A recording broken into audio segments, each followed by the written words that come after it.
This is 1A. I'm Joshua Johnson. We're discussing the aftermath of FBI Director James Comey being fired and what it means for the nation with Alexis Simendinger, White House correspondent for RealClearPolitics.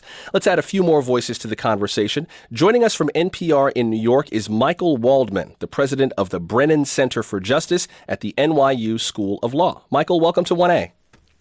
My pleasure. Also with us is Professor Josh Blackman. He teaches constitutional law at the South Texas College of Law in Houston. He's also an adjunct scholar at the Cato Institute, a libertarian think tank in Washington, and he joins us from KUHF Public Radio in Houston. Professor Blackman, welcome.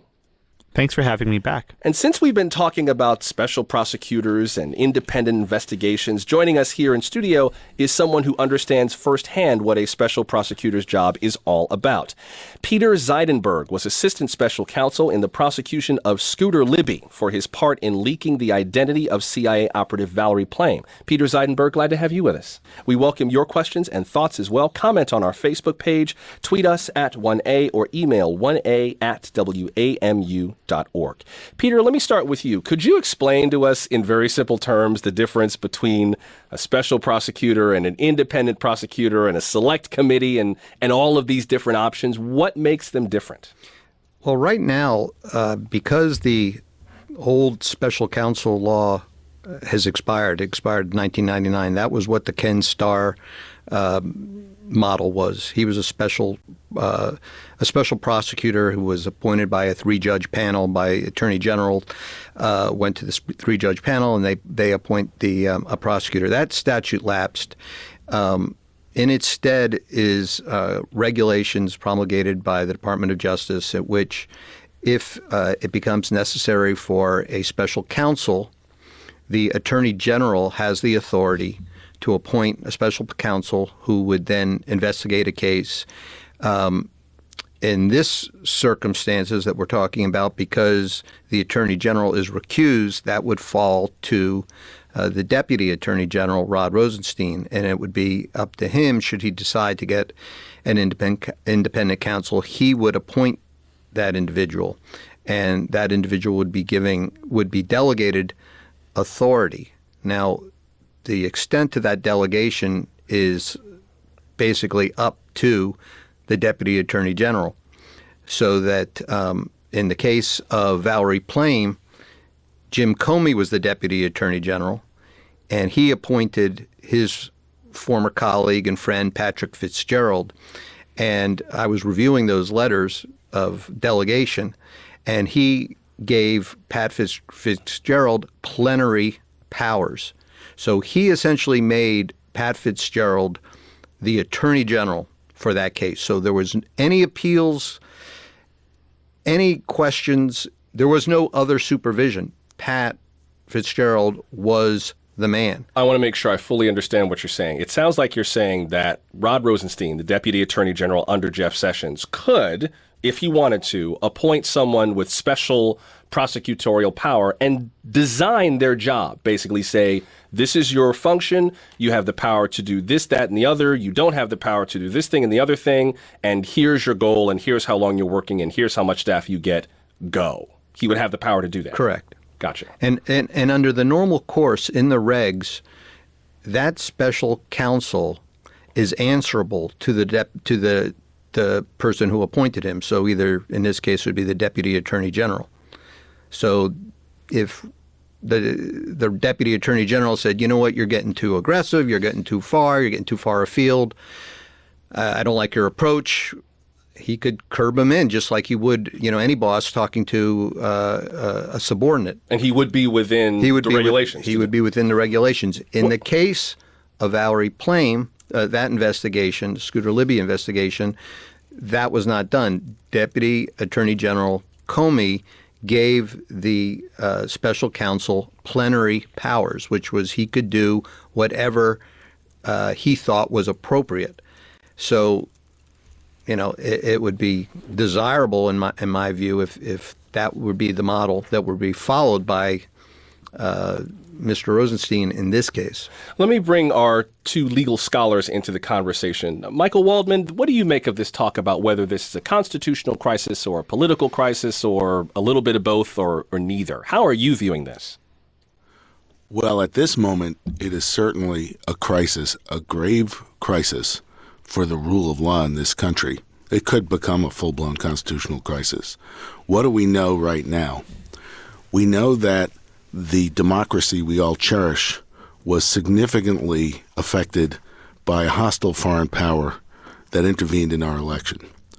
We know that the person leading the investigation, the law enforcement investigation, was fired just days after he asked for expanded authority and expanded resources to pursue the possible collusion between the president's campaign and that hostile foreign power. We know that the president has been attacking the investigation publicly, and according to this morning's Washington Post, with 30 sources, privately saying, "This is why I want to fire this guy. Please come up with a reason." We know that Jeff Sessions, his attorney general, had to recuse himself because he lied to Congress about his contacts with the Russians. And it turns out he didn't recuse himself because he was talking to President Trump about how to fire the head of the FBI. We know that the head of the Trump campaign had to resign because of this issue, Paul Manafort. We know that Roger Stone has been bragging that he's been urging and talking to the White House about firing the investigator, when Stone is obviously somebody who's in the investigation crosshairs in some way. Michael, it sounds And like what on you're and getting on. at is that there's an awful lot of smoke for there not to be a fire. Is that what you're getting at? If we believe that the rule of law applies to everybody, including the president, then there must be a way to have a fair, respected, and independent investigation. The actions of this week have gravely undermined that, and there is a remedy, which is the appointment of an independent counsel, as has happened over and over again in other administrations. Professor Blackman, what do you think of this? About the nature of this crisis, what kind of crisis it is, and also what could be done about it? The answer here is actually quite simple. To have a constitutional crisis, the Constitution must be violated, and President Trump has not violated the Constitution. He was well within his powers to remove President Comey for no reason at all. He could have removed him because he didn't like his hair. The fact that he actually gave a list of reasons, whether they're true or not, is actually superfluous. But the more important question is, in our republic, is it really that strange for one coordinate branch of government to have an exclusive power? And the answer is actually no. Decades ago, Justice Scalia wrote one of the most famous dissents of all time in a case called Morrison v. Olson that discusses this independent counsel statute. True, it was a dissent, but it's really become the definitive opinion. Justice Kagan recently observed that it gets better year after year. And Scalia asks, is it really unthinkable that the president should have such exclusive power, even when alleged crimes by him or his close associates are at issue? And Scalia says no. Congress can pass laws that benefit themselves. Judges can hear cases affecting their own salary. In our separation of powers, it happens that we accept this risk, that it can be abused. And the fact of the matter is, this is where we are. This is a political question. Congress can conduct hearings. They can conduct investigations. DOJ can appoint a special prosecutor, which is not truly independent because it's under the auspices of DOJ. Right. But this is something that works well within our constitutional framework. Well, Alexis Simendinger, I wonder if this really hinges on the spirit of the law versus the letter of the law. I mean, President Trump was within his authority as the president of the United States to call for Director Comey to be fired, but to a lot of Americans, it just smells bad. It just kind of rubs at that feeling that this is not the way that government is supposed to work. How much of that is part of the larger conversation on Capitol Hill in the halls of power in terms of what to do from here?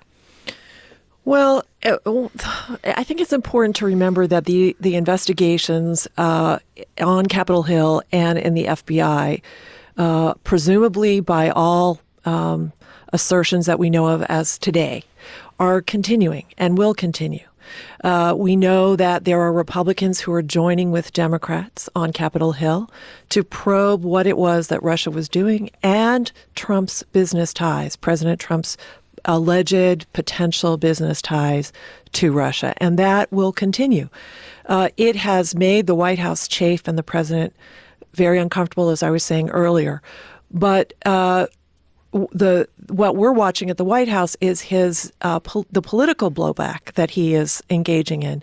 And I think Congresswoman Speier was correctly identifying that when it is politically uncomfortable for members of both parties to be confronting with the president's decisions and the ramifications of the decisions is usually when the pressure rises up on the White House to make adjustments or make changes. President Trump, up to this point, has suggested that he is taken aback, surprised that Democrats would so quickly be jumping up and down and saying that the director of the FBI, who they themselves may have criticized in the past, suddenly is their hero. And I find that stunning in a way, covering them, because the White House team is usually very quick to say that Democrats are no friends of President Trump and that everything that he does will be criticized. So the president's umbrage at this and surprise and discomfort is a little bit surprising. I'm Joshua Johnson. You're listening to 1A. Kristen emailed us, can you or your guest define constitutional crisis as it applies to this situation? Professor Blackman, I'd be interested in your take on this. It seems like you don't believe that this is a constitutional crisis, but what would be a constitutional crisis? I'll give you a good example of a constitutional crisis that actually arose from the firing. After the Civil War and the assassination of President Lincoln, Andrew Johnson came to power. And Andrew Johnson tried to fire Lincoln's holdover Secretary of War, a guy by the name of Stanton. The Senate said, no, you can't fire him because you need our permission. So the Senate says you can't fire him. The president said you did. This was actually the basis of the impeachment over Andrew Johnson, and it hinged on a differing interpretation of the Constitution. Could the president fire the Secretary of War? There was a legitimate debate, was this constitutional? And we nearly lost a president. He was nearly removed from office, but save for one vote. If you remember, JFK's profile encouraged that was the one vote. That's a very important constitutional crisis where a Republican hinge. Here, Comey was fired. People are upset. Life goes on. We'll have hearings. We'll have investigations. There'll be a confirmation hearing for Comey's replacement, all within the confines of our constitutional order. In no sense does this rise to the level where people are on the streets and mobs and tanks and pitchforks. We're not there, not even close. Michael Waldman, what do you think? I think that is, I think the question of whether it's a constitutional crisis is a bit of a minute dissection of words. It's a crisis for our democracy. It's a crisis for the system of checks and balances that we have. And it's a crisis for the rule of law. Maybe it'll be a full-blown constitutional crisis if things keep going the way they are. But right now it's pretty bad already. Again, I think that I didn't even think it was necessary to have an independent counsel until this week. One thing we care about a lot that is deeply embedded in our Constitution is that the law applies to everyone. And while the president has the right to fire the head of the FBI, it cannot be done if it is part of an attempt to cover up something that the president himself is involved in. Richard Nixon had the power to fire Archibald Cox, but everybody knew that was part of a cover-up of major crimes. Well, but I do understand. I do think I understand Professor Blackman's argument, though, that even though Richard Nixon fired Archibald Cox and the Attorney General and the Deputy Attorney General resigned in what the Saturday Night Massacre, Richard Nixon still got removed from office. He still resigned. The Watergate investigation still went on. I do understand the argument that says it would be a constitutional crisis if our system of law broke down in the face of what's happening. But so far, it really hasn't. Well, it is by the side of the road with less steam coming out of the engine, but maybe we'll get going again. Here's what we need to know to make sure that it doesn't break down. First, that the investigation is continuing strongly. It's great that people are able to say it is. We don't know that. We don't know the guy in charge of it was fired because he was pressing it. We need to know, second, that what happened in Watergate happened, which is that structures are established to enable an independent investigation to move forward. We don't know that that's happened. It hasn't happened yet. The third thing, most significantly, was you asked earlier about should there be congressional investigations. The answer is yes. There already are they've been sputtering along, although there's some evidence that maybe they're gathering steam. Certainly that was a key part of what happened in Watergate. It's right that this is not merely something for prosecutors to be looking at it behind closed doors, but this is a public question. And Congress needs to step up. I think that this is really a question as much for Congress and for members of Congress of both parties. Will they live out their oath to the office, not just their own party? Let me bring Alexis back. That's the political blowback that Trump probably wasn't counting on. Let's bring Alexis back in, and then we'll come back to you, Peter. Alexis? One thing I wanted to add to what Michael is saying is that we're early in the fact gathering about this. One of the things that has concerned people, and I'm sure you've gotten emails about this, is that if the president does not understand and someone has not made clear to him as someone who came from business and had no political or governing experience before, what obstruction of justice is or looks like, the president would then be confronting not only a political problem and political criticism, but obviously what Michael's warning could happen.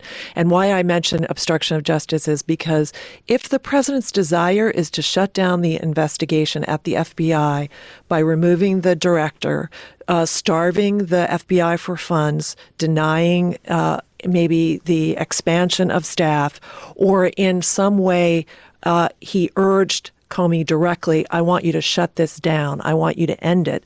That could be perceived as obstruction of justice, and then we're into a different set of facts. We're up against a break in just a moment, and Peter, I want to make sure you have enough time to make your thoughts. So hold that thought while I read a few of the very strong opinions we've gotten from some of our listeners. Annalisa tweeted us, "This administration has more drama than the TV show Scandal. I can't wait for the book deals to happen so I can read all about it." Mr. Dulsox tweeted us, "Russia is the Democrats' Benghazi. I was sick of listening to the Republicans on it. I'm sick of hearing about Russia now. Get over it. Move on." And Tom wrote us on Facebook, "Continue to drain the swamp, Mr. President. We greatly appreciate your efforts to erase the awful stench of the Obama administration from our government." Susan emailed a very good question. Will Mr. Comey himself be testifying in any of these investigations? Seems like he's capable of spilling a lot since he no longer has to worry about losing his job. I tend to doubt it, but I'd like to get your perspectives on that on the other side of the break as we continue discussing the firing of FBI Director James Comey and what the nation should do about it now. We're up against the break. Stay close.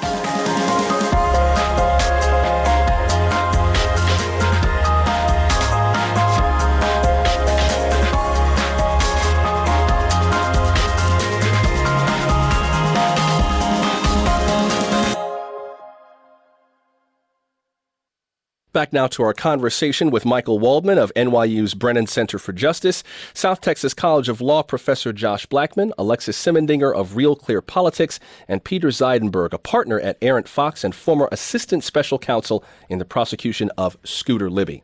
Susan emailed us, "Will Comey himself be testifying in any of these investigations? Seems like he's capable of spilling a lot since he no longer has to worry about losing his job." Peter Zeidenberg, what do you think? I think it's very likely that he will. In fact, very likely. I think I'd be surprised if he didn't. In particular, they are going to have, I think, a lot of questions. One being the letter used to fire him, in which the president claims that Comey cleared him on 3 separate occasions, which I find to be fairly preposterous. James Comey would not, it's almost unimaginable to me that he would have said anything like that. There has been no corroboration. It's been asked by a lot of White House spokespeople the last few days. No one seems to know about it, and I'd be willing to bet it never happened. Just before you keep going, here's the segment from that letter that you're referring to. This is from the firing letter from President Trump to former FBI Director James Comey. And he writes, in part, quote, "While I greatly appreciate you informing me on 3 separate occasions that I am not under investigation, I nevertheless concur with the judgment of the Department of Justice that you are not able to effectively lead the Bureau. It is essential that we find new leadership for the FBI that restores public trust and confidence in its vital law enforcement mission. I wish you the best of luck in your future endeavors, Donald J. Trump." Unquote. Go ahead, Peter. There is no way, in my view, that a prosecutor or an investigator would be, at this stage of the proceedings, be in a position where they could inform a potential subject of an investigation of their status. It just wouldn't happen. I think Director Comey, former Director Comey, would be delighted to lay that falsehood to rest. I think that the circumstances of his firing would be of great interest, and his requests that he made to the government, to DOJ and to Congress for greater resources, and whether that was the real instigation. So I think there'll be a lot of questions to Director Comey that he will feel more than free to answer. Going back to Michael Waldman's point about the necessity for Congress to be involved, I couldn't agree more. The independent counsel, I think would be a great, an important tool. He's a prosecutor. He or she is a prosecutor. They investigate and they prosecute if they find a crime. They don't make a public pronouncement. They don't do a Comey-style press conference about everything they've done, what they have found, who they've looked at, why they're not bringing charges, why they are bringing certain charges. So they could investigate for 3.5 years, find insufficient evidence to bring a case, and just walk away. There'd be no report, there would be no trail, and the public would be left not knowing what the heck is going on. So it certainly is not sufficient to get an independent counsel. It's necessary, but not sufficient. Does that maybe speak to the possibility of what Congresswoman Speier was talking about? She said that there was an option for Congress. I think maybe she meant something more like a select committee. I think a select committee is probably the best they're going to do. A 9/11 style commission would require legislation. And I can't imagine, since the president says this is all fake anyway and it's a bogus waste of time, I can't imagine that he would sign any legislation supporting a commission. We've got plenty of good questions from our listeners. Keep them coming. We still have time before the hour is up to talk further about what the country does now after the firing of FBI Director James Comey, whether or not this is a constitutional crisis, a political crisis, or a crisis at all. Comment on our Facebook page, tweet us at 1A, or email 1A@wamu.org. Brian wrote on our website, the1a.org, actually a shrewd move on behalf of the Republican senators who are advocating for a special prosecutor is to suggest Sally Yates. Now, there is someone above reproach. Alexis Simendinger, do we know anything about some of the names that are being floated for this? Granted, as Peter said, this could take a lot of different forms, but are any names bubbling up? Well, there's all kinds of names being floated to succeed Director Comey and also to get involved in the investigations. But a lot of the names are pulled out of the air in terms of having experience with the FBI or having extensive and respected legal experience. I know there's also some political jujitsu that's going on. For instance, Senator Lee was saying that perhaps Merrick Garland should be the name that the president puts out there, which... that would be interesting. Yeah. That was a political effort to checkmate the Democrats, right? Right. Merrick Garland, President Obama's Supreme Court nominee, yes, who the Republicans would not allow to come to a appeals hearing. Court judge. Right. So in this particular case, there are a lot of names out there, and there were from the very beginning. But I think that it's very clear that the president had not focused on a successor to former Director Comey, which was stunning in and of itself. His focus was on terminating his service, and it's only begun to focus on that. There are those urging the president to focus on choosing someone soon, to maybe even in the next few days. There's some suggestion the president may go to the FBI on Friday to try to buck up or show his camaraderie with the Federal Bureau of Investigation. So the president seems to be trying to do some mop-up here, politically speaking. One of our listeners wrote on our text network if there's a deadline for the government to appoint a new FBI director.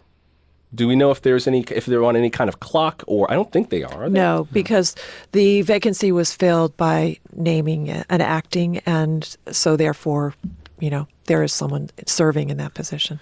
Kathy emailed us, it was said yesterday that an independent prosecutor would stop any and all existing investigations. Is that true? And if so, is that a bad or good or excellent idea? Peter, I don't think it would. Would it stop the previous probes or?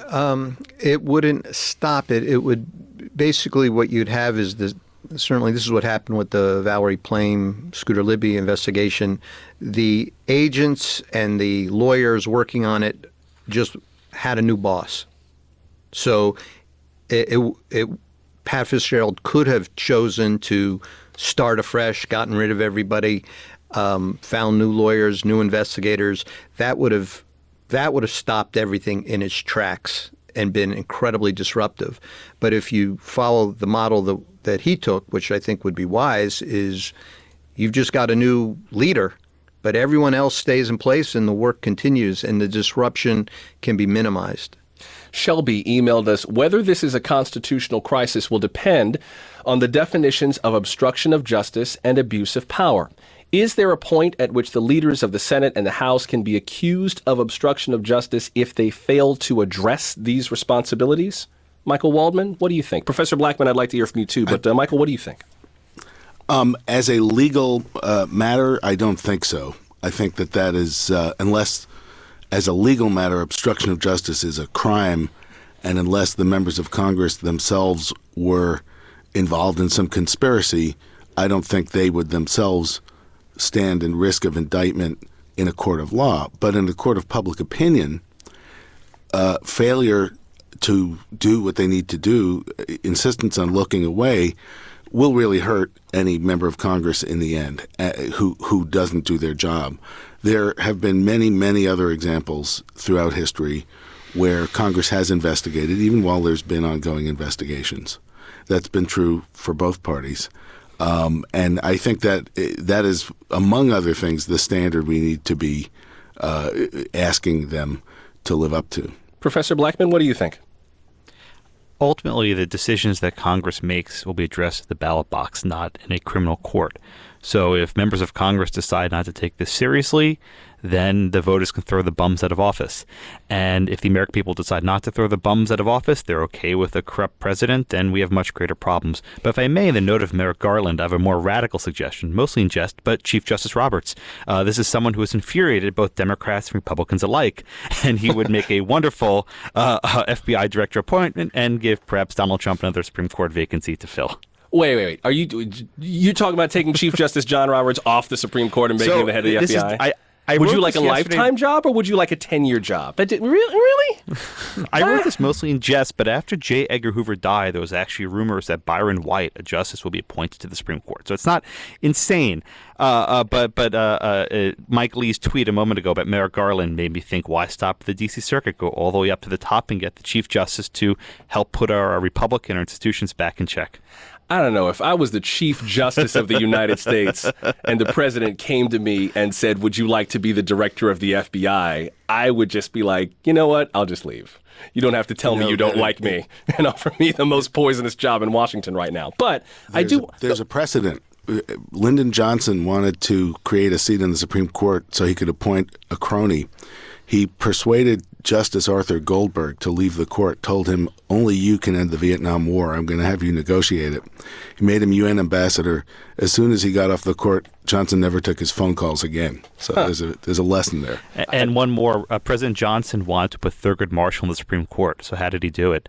There was Justice Tom C. Clark.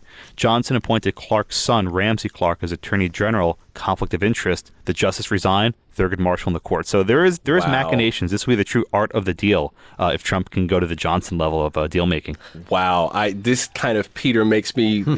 I don't know. I just kind of feel sorry for whoever gets this job now. This is just, it feels tremendously poisonous, and it feels like maybe you can speak to this as being part of a special prosecution, that when you walk in the room, it's like the principal's in class. Like everybody knows you're looking for trouble or signs thereof. It can't be a fun job. Well, it's a challenging, if you're a prosecutor, it is a fun job. That's what you do. But I agree with you in this context. It's fraught. I mean, Rod Rosenstein enjoyed up till the day before yesterday a sterling reputation. you would not find anyone in the legal community who had a negative thing and almost universally great things to say about him. And now, 2 weeks later, after being part of the administration, I wouldn't say his reputation's in tatters, but it's certainly questioned. And what I read in the Washington Post late last night was that he's already threatened to resign because this is being put in his lap, and apparently he feels unfairly. So he's gone in 2 weeks from the top of the legal profession to someone who's, fighting these slings and arrows already being directed his way for the first time in his 27-year legal career. And I can only imagine whoever's going to take the next FBI job is going to be in for the same type. I'm Joshua Johnson. You're listening to 1A. Another listener wrote via text message, does anyone know how James Comey is taking this? He was acting like he thought he was untouchable. He must be in shock. Alexis, do we know how he's doing now? Well, he had a long plane ride back from Los Angeles, and after he found out in Los Angeles that he'd been fired by watching television, there's reports that he was puttering in his garden yesterday in Virginia. He sent the FBI employees, his former colleagues, a letter commending them, trying not to comment or dwell. He encouraged them not to dwell on what had happened to remove him, but saluted them and their work and encouraged them to keep it up. And he told them, I'll be fine. So one would imagine Director Comey, former Director Comey, had a very prominent public image, and one assumes that he'll find a way to continue that. Greta emailed us, my liberal friends, those who were hysterical in the wake of the election, now say that Comey's firing is quote-unquote proof that Trump is a Russian agent who feared the FBI is getting close to exposing his collusion. And they're not alone. Supposedly responsible government officials trade in this kind of silly conspiracy theorizing too. It's like the country has lost all sense of balance and perspective. What on earth are we coming to? Michael, what would you say to Greta? I would say that unpleasant as it is, we have to stare in the face the facts that we're living through something we have not lived through in a long time, if ever. There's every reason that James Comey would be surprised by being fired. It's never happened before like this. Only one other time in the modern FBI was an FBI director removed, and that was after a long investigation of his expense accounts and ethics and a real process. There's never been an FBI director who thought he could get fired because the investigation he was doing was getting too close to the president. Again, not since Watergate. So that's not alarmism, but it is alarmed. This is pretty serious. This is not a drill, and as uncomfortable as it makes any of us, and I don't relish this either. I was certainly didn't like what Comey did during the campaign any more than anybody else did. This just rises to a real level of seriousness. And, someone said earlier, well, are people going to be on the streets protesting, that kind of thing? The only reason that there was a second special prosecutor in Watergate was because there was an eruption from the public. There were 1 million telegrams in those days. That was a lot of tweets. There was a revolt by the public who saw this for what it was. And I think it's important that people in power understand how this looks to the rest of the country. We're low on time, and Alexis, I wonder what we expect going forward from this. As we speak, the Senate Intelligence Committee is holding a hearing right now, one of its regularly scheduled hearings. Of course, the investigation into whether or not Russia interfered with the election of a sovereign democratic nation is still underway. Lots going on in the background. What's the next step in all this, briefly? Well, there's a couple things we're watching. Obviously, is the president going to name his nominee? What will be the blowback on Capitol Hill? Democrats have said that they're going to slow walk or protest moving that nominee forward. The president and other Republicans on Capitol Hill are worried about the policy agenda. The president seems to be less engaged with that and more obsessed with this. But Republicans on Capitol Hill are really nervous about that because if they legislate, they have to do it this year and 2018. So we're going to see going into the spring and summer much more entanglement. That's Alexis Simendinger, White House correspondent for RealClearPolitics. Alexis, thanks for spending the hour with us. It's great. Professor Josh Blackman teaches constitutional law at the South Texas College of Law in Houston. Thank you, Professor.